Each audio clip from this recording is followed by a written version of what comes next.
Hey everybody, welcome back to Shoe and Show. Thank you for joining us for this week's episode. We thought this week in particular we would take a detailed look into the retail environment that we're now finding ourselves in. So obviously at FDRA we track a lot of data. We track a lot of sales, price.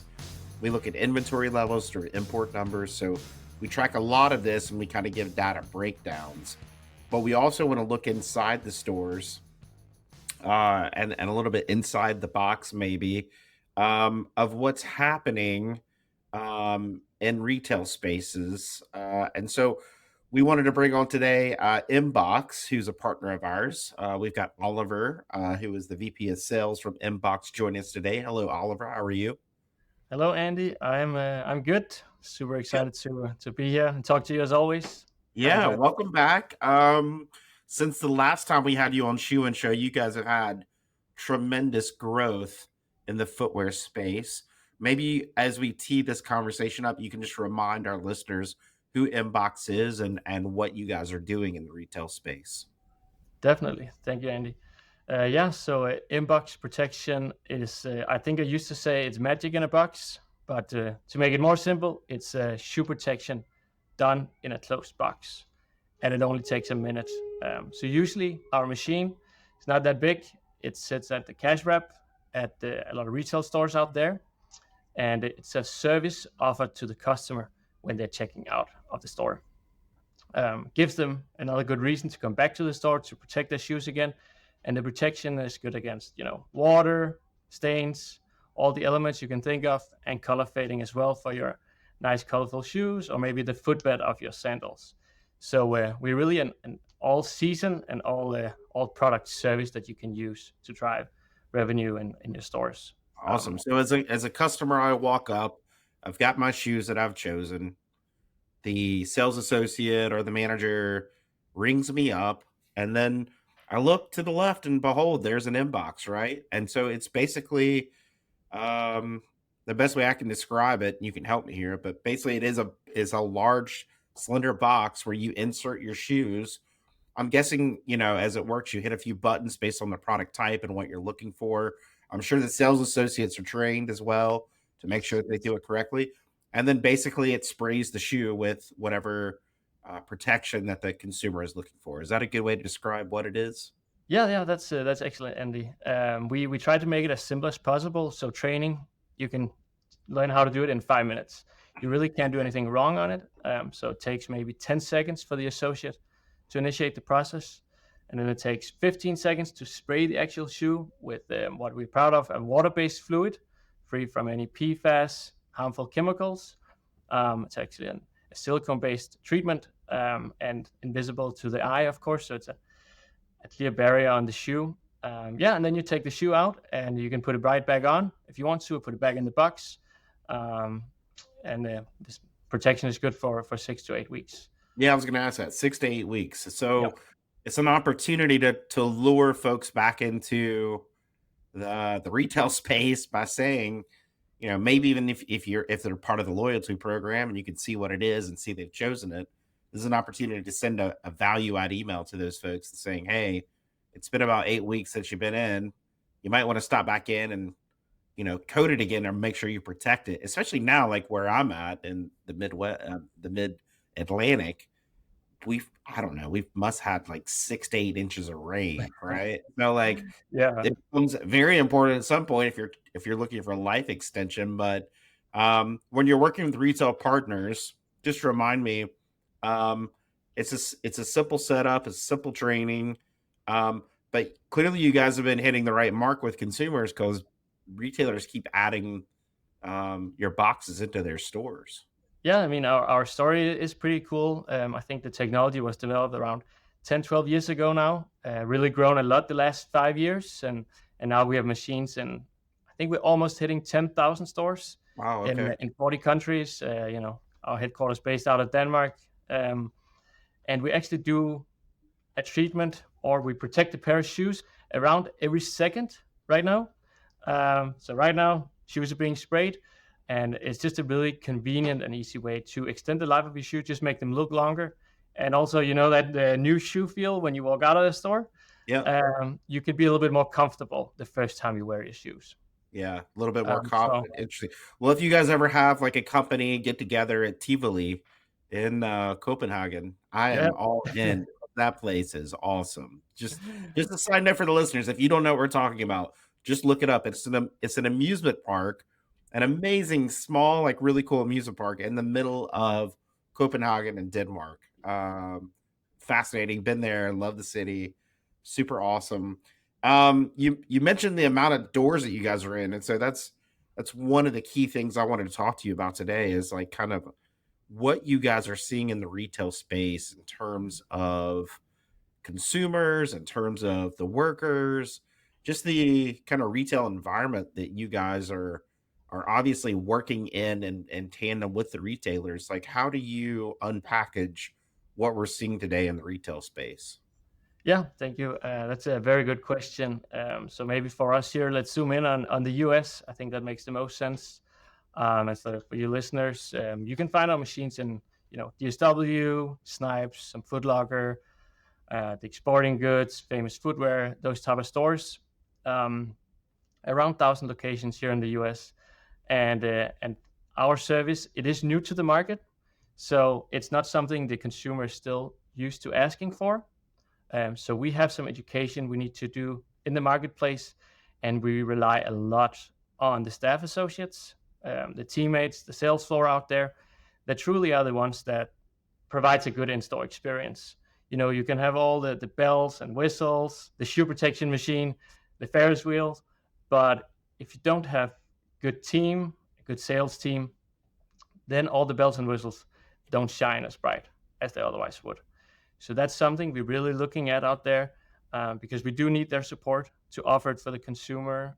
Because if it's not offered, as with most services, the consumer wouldn't even know it's a possibility. Right, right. And then they don't get that service experience. They don't get that level that we call delight service that a lot of consumers are looking for when they go out there instead of shopping online. So when we into all these different uh, retail stores that are obviously competing, we try to figure out what else is the associate dealing with on the sales floor, and we try to be unbiased. And we know we're just a tiny little wheel on a big truck, right? Yeah. And we can't take up too much attention, but at the same time, it is worth spending attention on service and explaining the why. So that's something we're looking at a lot. And the last 3 years is when we've been in the US, we've seen a lot of different landscapes. And when we just launched, we had too much inventory. So that was an issue. And Right. then all of a sudden we had a spending spree, and we also didn't have time to provide service. Now I just saw the report, we have less hours offered to the staff.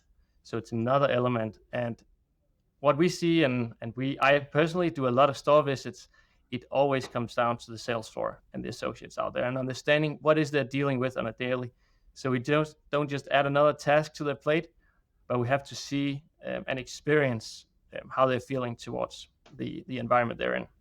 Mm. Um, Yeah. So I think it's interesting because we do see like retail employment is a little bit tough right now because people don't want to add more people in a tight environment with tariffs and costs going up. So we're expecting those sales associates to do a little bit more.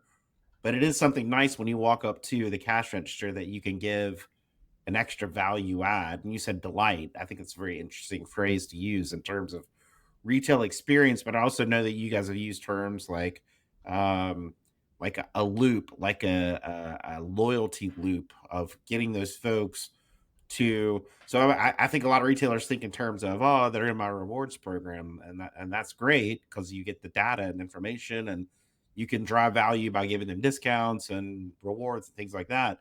But having something in store that does delight the consumer a little bit more, and maybe even the sales associate, because it's something that they feel like they can add to the right. purchase that makes the customer happy, and engage with the customer in a different way of saying, actually, and I think to add to that too, we've seen like consumers shift in terms of how they look at product too, right? They want their product to last longer. Yes. They're typically paying a little bit more now for a number of reasons in the store. And so obviously you want to get the full value out of it. So there is this kind of shift of a consumer looking for options of this type. Have you guys seen that in the data that you've kind of analyzed as well? Yes, yes, that's a very very good point. So inbox, we obviously look at how many shoes can we convert to a pair of shoes being inboxed, and obviously we only have a set amount of customers that are willing to buy a shoe protector for Right. their new shoes. But we're seeing usually in down periods where consumers are buying less shoes, their demand for shoe protection then goes up because they want more out of the same pair. Right. Similar to your survey you released, Andy, is we saw more customers buying shoelaces because then they can get more versions out of the same shoe. So it plays very well into to the life of Inbox. You could say that maybe there's being less shoes purchased, but we can sell more protectors because the consumer wants to make the shoe look nicer for longer. Yeah, and I think So you're referring to the survey we did with the Alex partners, where it was interesting. We asked some curious questions because we were wondering about like life extension and value add, and one of those were what consumers might be interested in purchasing with their shoes. You mentioned shoelaces, but also the polish and protector. It went up almost double from 2024. 2024, I think we asked the question. It was 16 or 17%. In 2025, it's 36 to 40% of folks willing. So to your exact point, like in a period where people are seeing their dollar not go as far, they're really leaning into this. And I think right. so I think that speaks to that. But you also mentioned at the start, like your spray, you guys focus a lot on like sustainability and like stripping out chemicals and things like that. How important is that when you talk to people about the spray that they're putting on their shoes? It's very important, and for some consumers, it's a non-starter if you use harmful chemicals. So you would already cut away a big part of your consumers. And we also do see the legislation in a lot of states moving away from PFAS and putting harsh requirements on what you're allowed to put in a shoe protection spray, for instance. So it is really important for us that we are accommodating for that, and it's a big mission for us. Of course, we have an advantage. Our shoe protection is done in a closed box, so even Mm, if we were to use something, you wouldn't be exposed to it. But still, we do want to eliminate as many of those harmful chemicals as we can, and super happy that we finally were able to do a water-based fluid because it's not how our product were born. It was a different type of spray that we used, but the U.S. market actually forced us to innovate on the fluid. So now it is water-based. We use heating elements to dry the shoe and secure that protective layer faster. So it's something the consumer is asking for, and we always know that we've done some research, and 70% of the global consumers are concerned about sustainability in apparel and footwear. So not just related to us, but in general.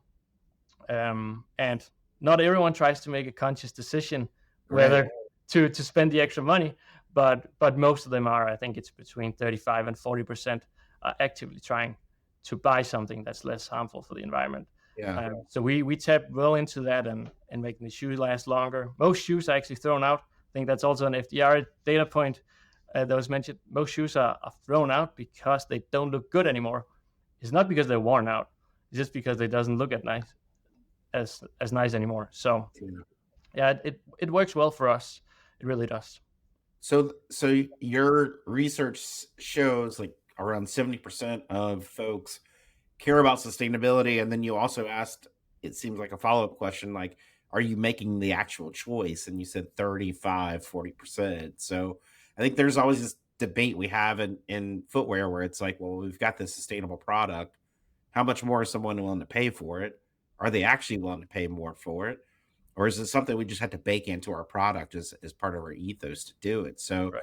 those numbers are really interesting, I think, to a lot of folks in the industry is because they're like, all right, well, 70% say they want it, and then only 40% are buying it, right? And it's like, Right. yeah, like they're because you're singling out like the idea of sustainability. It's almost like made in USA. Everybody wants to buy a local shoe made by someone local. But then you add all the extra factors, price, comfort, fit, all the other things. and it does change consumer behavior a little bit.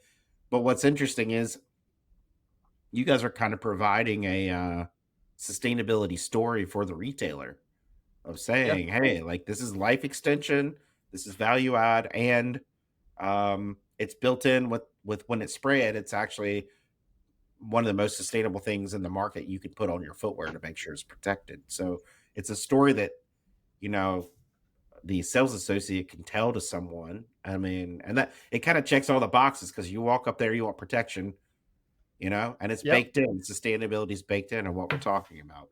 Yeah, and I think even something you mentioned it as well, Andy. The loyalty loop is something that's really beneficial these days, especially combining the online store offering. We want to give the consumer a reason to come back in your stores, whether that's through your digital app, you run reward programs, or VIP situations, or any discounts that you do during certain periods. But Imbox is something you can only experience in the store. Yeah. And we see something with families. It's actually really cool because when the spray is happening on the shoe, you can see it happening. There's a live feed from inside. And then you have the kids looking at the machine, and obviously they get a good experience with it. So it does give them that another reason to visit your stores that a lot of companies these days heavy invest in to kind of make them refurbished and look nice. And Imbox is just a really good driver and a good reason. If you at some point buy some shoes, the Imbox exists. I wouldn't go out with my new shoes before they're inboxed, and that's kind of the feeling a lot of people get when they get Right. exposed to it. So Yeah, that's great. I think I like that a lot. So I think, what else in terms of the retail environment are you guys seeing? Are you hearing from folks about, consumers or workers?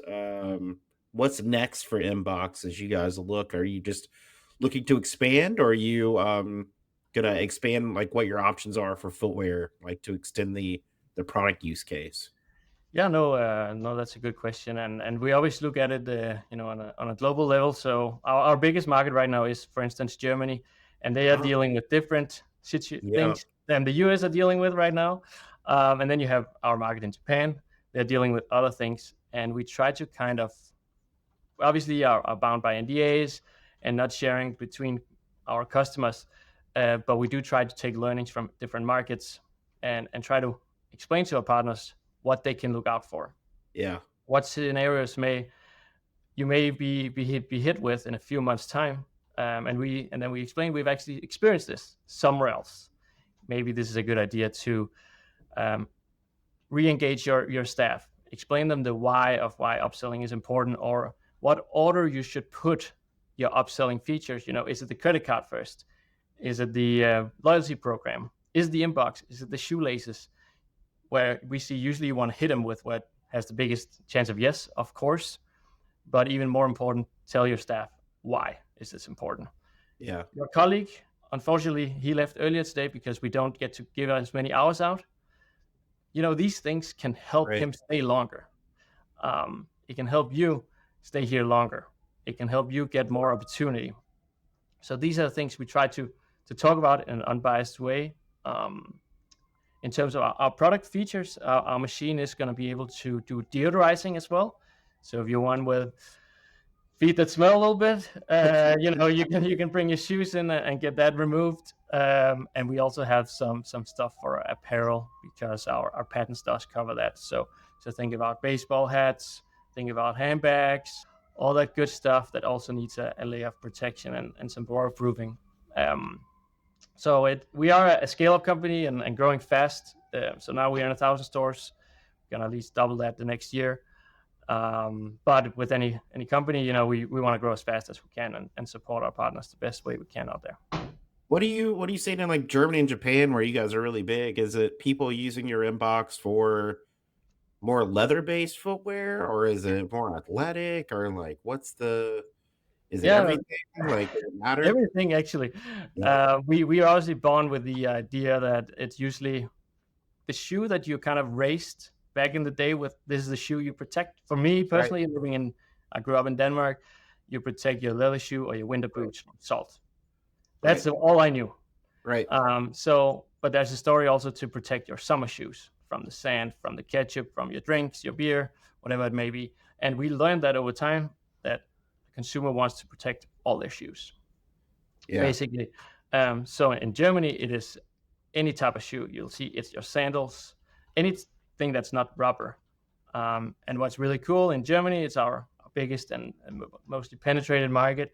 The consumer expects the stores to have Imbox, and they recognize Imbox as the service they get done after they buy a new pair of shoes. And that's anything from a 30 euro shoe up to a 200 euro shoe. So that's the expectations, where in new markets like the US and Japan, we do need to educate a little bit more. It's not an expectation yet. Yeah. Right now we have the benefit of it being exciting and new.